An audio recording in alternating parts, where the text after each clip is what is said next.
Salutations distinguées mes amis, bonsoir, bonne nuit, j'espère que vous vous portez bien. Les amis, nous sommes le 12 avril 2024, n'est-ce pas? C'est la nuit, il est précisément 3h57. Je fais cette petite vidéo les amis parce que je suis consterné, je suis choqué par ce que je viens d'entendre. Voilà, j'ai visionné évidemment une partie intéressante sur TPMP. Nous avons le franc-maçon Alain Bauer qui était l'invité de Cyril Hanouna, qui au passage avait invité, enfin travaille avec Ségolène Royal dans la première partie dans laquelle elle faisait allusion aux dangers, enfin son sujet du jour c'était les dangers, n'est-ce pas, des petits écrans, des smartphones, tablettes pour les enfants. Le sujet était gravissime. Et à côté, vous aviez le clown, le pitre Hanouna, qui était en train de faire le clown, voilà, et s'amuser alors que le sujet était gravissime. J'imagine déjà le public était concentré sur ce que faisait Hanouna, donc il n'écoutait pas ce que disait Ségolène Royal concernant les dangers de l'écran pour les enfants. Moi, je pense que voilà. Donc, ça résume parfaitement bien notre époque, les clowneries sur ce plateau.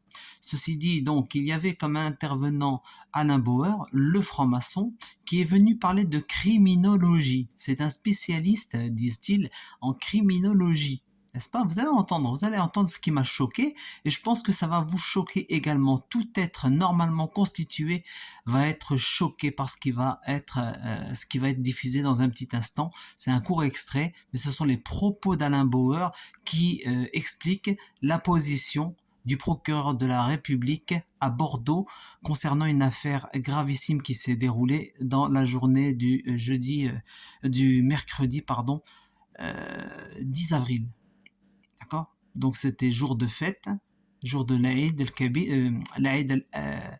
al-Fitr, la fin du Ramadan. Et à Bordeaux, il y a eu donc un dramatique fait divers. 2 personnes d'origine algérienne qui étaient assis en train de consommer, si j'ai bien compris l'affaire, des bières, voilà, ils consommaient de l'alcool. Et vous aviez une petite frappe d'origine afghane. Voilà, c'est un Afghan qui est passé par là et qui les a agressés. Voilà, il les a agressés. Eux se sont défendus en balançant les canettes, les fameuses canettes de bière. Et le gars est reparti. Il est revenu, ajoutant un turban sur la tête. Il était en djellaba. Il est revenu avec un turban et un couteau. Il a poignardé de plusieurs coups de couteau l'un des deux Algériens, qui ne faisaient rien de mal, qui étaient là en train de consommer leur boisson, mais ça n'a pas dû plaire à l'Afghan. Voilà, je vous le dis, en France c'est fini.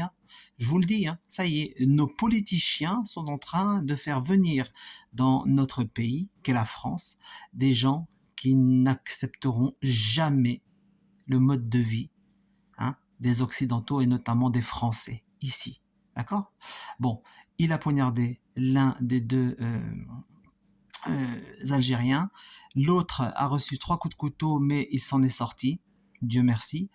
Et l'assaillant donc a été neutralisé par les policiers, qui étaient donc obligés de se défendre puisqu'apparemment il était toujours en possession de son couteau et donc il les menaçait clairement. Il a été abattu et après avoir été abattu, ils ont tenté de le réanimer, mais en vain. Donc l'assaillant est décédé. En temps normal, si cet assaillant, si cet Afghan avait agressé des gens d'origine française de souche avec d'autres personnes, etc., on nous parlerait de terrorisme.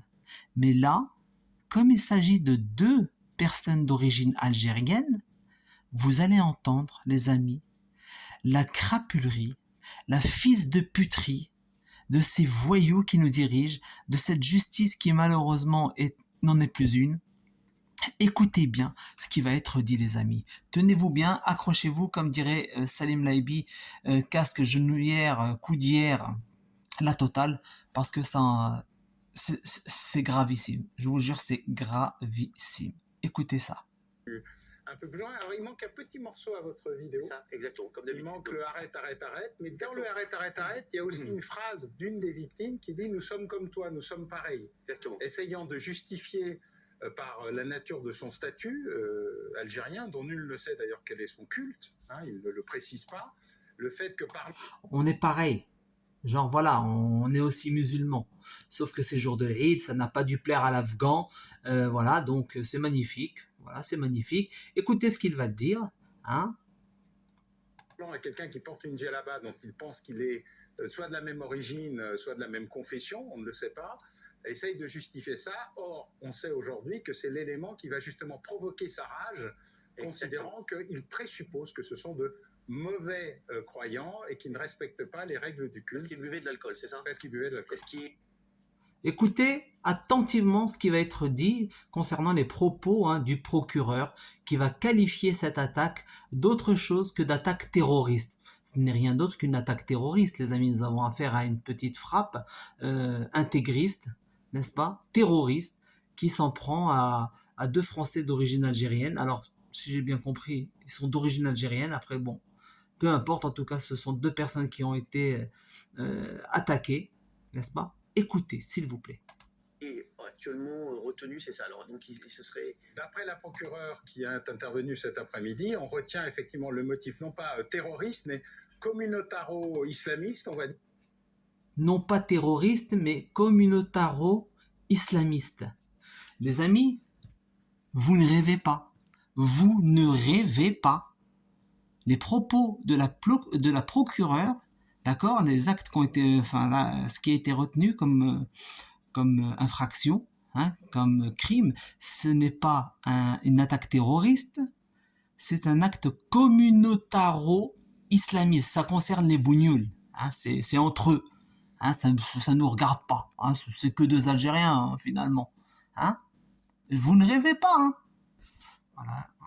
C'est parti, écoutons. Comme toi, nous sommes pareils. Exactement. Essayant de justifier par la nature de son statut algérien, dont nul ne sait d'ailleurs quel est son culte, il ne le précise pas, le fait que parlant à quelqu'un qui porte une djellaba dont il pense qu'il est soit de la même origine, soit de la même confession, on ne le sait pas, essaye de justifier ça. Or, on sait aujourd'hui que c'est l'élément qui va justement provoquer sa rage, considérant qu'il présuppose que ce sont de mauvais croyants et qui ne respectent pas les règles du culte. Parce qu'ils buvaient de l'alcool, c'est ça? Parce qu'ils buvaient de l'alcool. Ce qui est actuellement retenu, c'est ça. Alors, donc, ce serait... D'après la procureure qui est intervenue cet après-midi, on retient effectivement le motif non pas terroriste, mais communautaro-islamiste, on va dire, une interprétation très rigoriste et très personnelle de la nature du fonctionnement du culte vu par cet homme d'origine afghane. Communautaro-islamiste. C'est votre problème, c'est entre vous. Allez dans une pièce là-bas et puis réglez vos problèmes entre vous. Voilà le pays dans lequel nous sommes aujourd'hui. C'est dramatique. Je vous jure, je suis choqué. Un espace qui n'est pas musulman, donc ces règles ne s'appliquent pas dans un espace qui n'est pas musulman. Pauvre Alain Bauer, franc-maçon de son état. Bref, criminologue à 2 balles. En tout cas, il toujours avec son sourire. Vous voyez l'image que vous avez à l'écran là, il a toujours ce sourire débile, crétin. Bref, vous avez entendu. Voilà où est-ce qu'on en est arrivé, les amis.